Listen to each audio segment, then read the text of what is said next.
বাহ, আজকের দিনটা খুব সুন্দর।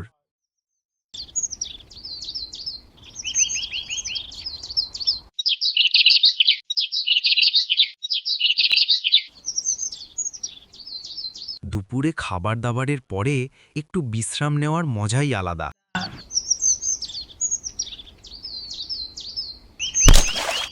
অনেক ব্যথা লাগলো। কে রে পাথর ছুড়ল কে?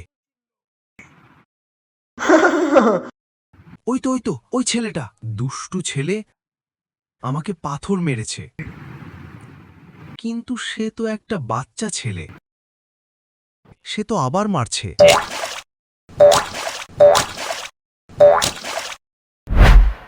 আরে কোথায় গেল? এই তো আমি এখানে। এই ছেলে, তুমি আমাকে পাথর মারছো কেন? তুমি কি আমাকে সাধারণ ব্যাঙ মনে করেছো নাকি? আমি হচ্ছি জাদুকরি ব্যাঙ। তোমাকে যদি এখন এভাবে পাথর মারা হয় তাহলে তোমার কেমন লাগবে? আমি এখনই আমার জাদুর শক্তি ব্যবহার করে তোমাকে ব্যাঙ বানিয়ে দেব। তারপর তোমাকেও পাথর মারব। তারপর তোমার কেমন লাগবে বলো?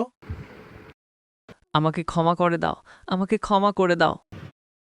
আচ্ছা ঠিক আছে, কিন্তু কখনো কোনো প্রাণীর গায়ে পাথর মারলে তোমাকে কিন্তু ব্যাঙ বানিয়ে দেব। তোমরাও কখনো কোনো প্রাণীর গায়ে পাথর মারবে না, তা না হলে তোমাদেরকেও ব্যাঙ বানিয়ে দেব।